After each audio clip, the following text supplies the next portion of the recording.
अस्सलाम वालेकुम। Q advice channel पे खुश आमदीद। मैं पिछले 3 माह से उस पब्लिशर से उल्टी किताबें छपवा रहा था। वो मुझे शायद पागल समझता था, मगर मुझे उसकी सोच से कोई सरोकार नहीं था। उल्टी छपी हुई किताबों का आप क्या करेंगे? जब मैंने पहली दफ़ा उसे ऑर्डर दिया था तो उसने पूछा था, मगर मैंने उसे ये कहकर चुप करवा दिया कि तुम्हें तुम्हारी मुंह मांगी रकम मिल रही है, तो ज़्यादा सवाल करने की ज़रूरत नहीं। मैं वो किताबें लेकर डॉक्टर एजाज के घर पहुंचा, जेब से चाबी निकाली और दरवाज़ा खोलकर अंदर आ गया।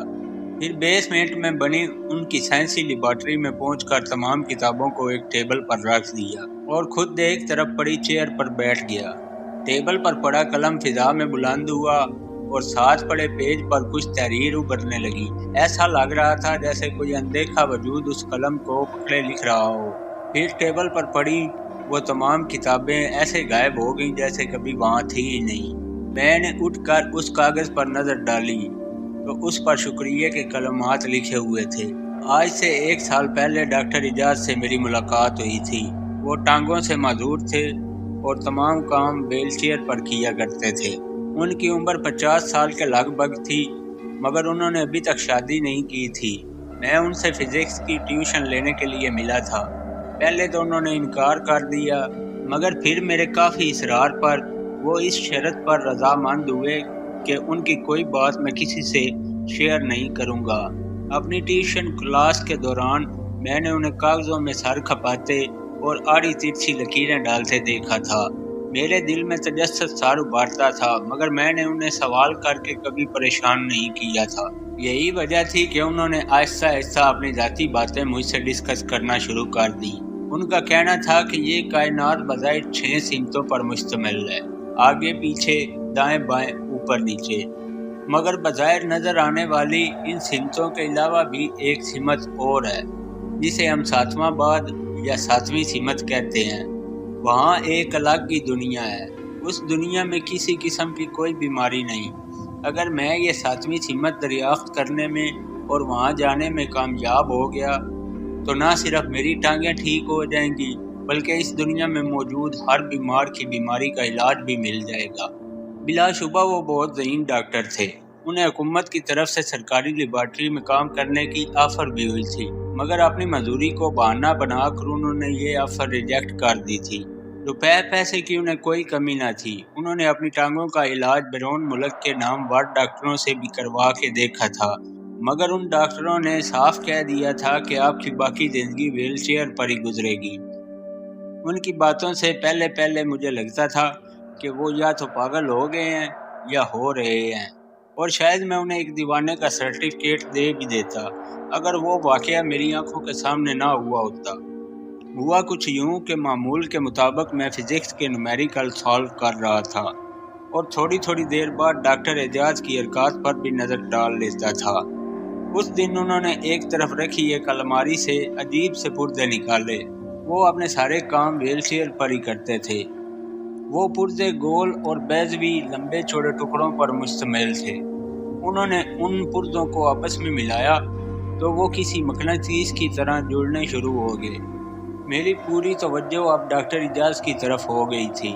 इस अमल में उन्हें बहुत पसीना आ गया था, मगर उन्होंने एक दफ़ा भी मुझसे मदद करने के लिए नहीं कहा था। वो मशीन अब एक गोल से गेंद की शक्ल अख्तियार कर गई थी, जिसके अंदर एक पुर्जा किसी कुर्सी की शक्ल अख्तियार कर गया था। उन्होंने पहली बार मुझ पर नज़र डाली और मुझे पास बुलाया। जी डॉक्टर साहब, मैंने उनके पास जाकर अदब से कहा। फरहान बेटा, ध्यान से सुनना। मैं जब इस ट्रांसफार्मर में घुस जाऊं तो दरवाज़ा बंद होने के बाद एक ग्रीन लाइट जलेगी। तुमने उस लाइट के नीचे वाले बटन को दबा देना है, बस। उन्होंने अपनी बात को एक बार फिर दोहराया और फिर मुझसे तस्दीक चाहिए। मैंने उनके बोले गए लफ्ज़ दोहरा दिए। वो व्हील चेयर से उठे और अंदर बनी चेयर पर हाथ रख कर खड़े हो गए। मैंने सहारा देकर उन्हें अंदर बिठाया।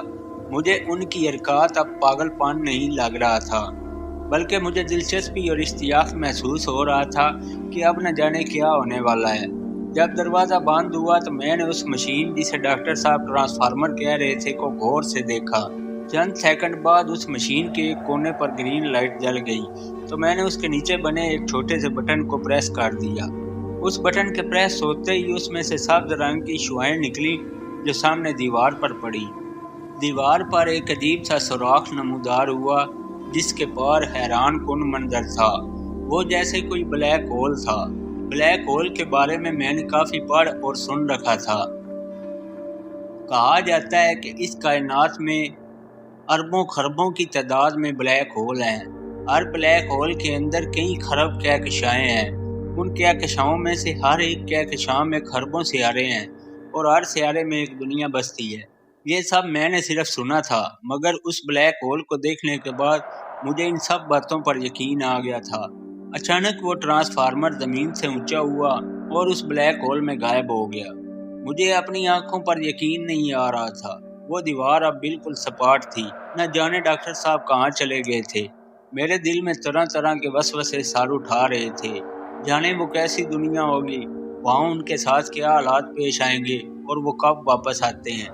यही सवाल मेरे दिमाग में हलचल मचाए हुए थे। वो पूरा दिन मैंने उनका इंतज़ार करते गुजार दिया, मगर वो ना आए। मैं शाम को घर वापस लौट गया। पूरा एक हफ्ता मेरा यही मामूल रहा। उनके घर की चाबी मैंने दराज से उठाई थी। शरई लिहाज से ये एक बुरा अमल था, मगर ये अब मेरी बिलवास्ता जिम्मेदारी बन गई थी कि जब तक वो लौटते नहीं मैं उनके घर का ख्याल रखूं। 8वें दिन उनकी टेबल पर मुझे एक कागज़ नजर आया जिस पर कुछ शदीद सी तहरीर लिखी हुई थी। थोड़ा सा देर पर जोर देने से पता चला कि वो तहरीर उल्टी लिखी हुई है। अगर उस तहरीर को किसी आईने में पढ़ा जाता तो उसका अक्स बिल्कुल सीधा और साफ नजर आता। मैंने वो 2 सतरें बगैर आईने के ही पढ़कर समझ ली। ये डॉक्टर एजाज की तहरीर थी। लिखा था, फरहान, जब तुम इस कागज को देख लोगे तो नीचे हाँ में जवाब लिख देना। मैंने उस तहरीर के नीचे हाँ लिख दिया। मैंने लिखकर चंद सेकंड कागज को देखा तो वहाँ एक तहरीर फिर से उभरी। डॉक्टर साहब पूछ रहे थे कि मैंने हाँ का लफ्ज उल्टा क्यों लिखा। फिर हमारी तहरीर में ही बातचीत शुरू हो गई। आधे घंटे की इस मगजमारी में ये बात सामने आई कि प्रोफेसर उल्टी दुनिया में पहुंच चुके थे। वो दुनिया मेरे वाली दुनिया का अक्स था। प्रोफेसर के कहने के मुताबिक वो बिल्कुल इसी लेबॉर्ट्री की तरह की एक लेबॉर्ट्री में थे, मगर वो लेबॉर्ट्री इस लेबॉर्ट्री का एक अक्स थी। मशरक की दीवार मगरब और शमाल की दीवार जनूब की तरफ थी। उन्हें लगता था वो किसी आईने में घुस गए हैं। दीवार पर लगी घड़ी तक उलट इंचों में टाइम बताती थी। उधर वो जो कुछ लिख रहे थे मुझे वो उल्टा दिखाई देता और जो मैं लिखता उन्हें उल्टा दिखाई देता। एक बात पर वो बहुत खुश थे, उनकी टांगें काम करने लगी थी। उन्होंने मुझे बताया कि पहली दफ़ा वो व्हील चेयर के बगैर घर से बाहर गए, मगर खुशी के साथ उनकी तहरीर में उदासी भी थी। इस दुनिया के गली मोहल्ले घर सब मुखालफ सीमत में थे।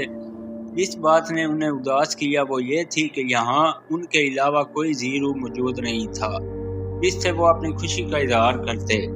फिर उन्होंने अपनी लेबॉर्ट्री में मौजूद टेबल पर पड़े कागज पर मेरे लिए पैगाम लिखा।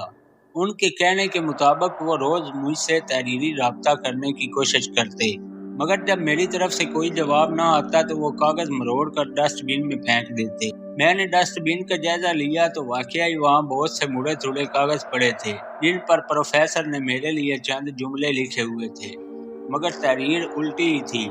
फिर आहिस्ता आहिस्ता वो बहुत उदास होने लगे। उनकी उदासी उनकी तहरीरों से टपकती थी। छोटी मोटी तहरीरें मैं वैसे ही पढ़ लेता था, मगर जब वो ज़्यादा लंबी तहरीर लिखते तो मैं आईने के सामने खड़े होकर पढ़ लेता। उनका कहना था कि एक बहुत बड़ी कायनात में जब एक इंसान अकेला हो, चाहे वो कितना ही सेहतमंद क्यों ना हो, उदास हो ही जाता है। घर से बाहर निकलकर वीरान दुनिया को देखना और ये महसूस करना कि मैं ही एक जिंदा शख्स हूँ बहुत ही अज़ियतनाक है। जब मैंने उनसे कहा कि आप वापस क्यों नहीं आ जाते तो उन्होंने एक और इंकशाफ किया कि वो ट्रांसफार्मर गायब हो चुका है और वैसा ट्रांसफार्मर बनाने के लिए मुझे कुछ किताबों की ज़रूरत होगी। उस दिन के बाद से मैं उनके लिए किताबों को उल्टा छपवा रहा था। कुछ दिन गुजरने के बाद उनकी एक और तहरीर ने मुझे दुख में मुब्तला कर दिया। फरहान बेटा, खुदा के बनाए हुए असूलों के खिलाफ कोई काम न करना। मैंने सोचा था दूसरी दुनिया में कोई बीमारी नहीं होगी, ہاں یہ سچ ہے کہ یہاں کوئی جسمانی بیماری نہیں ہے، مگر میں کمزور ہو رہا ہوں، مجھے لگتا ہے میں مر رہا ہوں، میرا جسم حرکت کرنا چھوڑ رہا ہے مگر سانسیں چل رہی ہیں، نہ جانے کب رکتی ہیں۔ پھر کچھ دن بعد ان کی الٹی مگر ٹیڑھی میڑھی تحریر نظر آئی۔ مجھ میں اب لکھنے کی سکت بھی نہیں، مجھے بس موت کا انتظار ہے۔ پتہ نہیں اس دنیا میں موت کا وجود ہے بھی یا نہیں۔ مجھے یہ بھی نہیں پتا کہ میں مروں گا یا زندہ لاش بن کر یہاں پڑا رہوں گا۔ تم اپنا خیال رکھنا، شاید اب ہماری تحریری ملاقات نہ ہو سکے۔ اتنا کچھ میں نے بہت مشکل سے لکھا ہے۔ خدا حافظ، ڈاکٹر اعجاز۔ اس دن کے بعد سے میں مہینوں ان کے گھر جاتا رہا، مگر نہ ان کی طرف سے کوئی تحریر ملی اور نہ ہی کوئی اشارہ۔ شاید وہ دوسری دنیا میں مر چکے تھے، یا کیا پتہ ایک زندہ لاش بن کر اب بھی وہاں موجود ہوں۔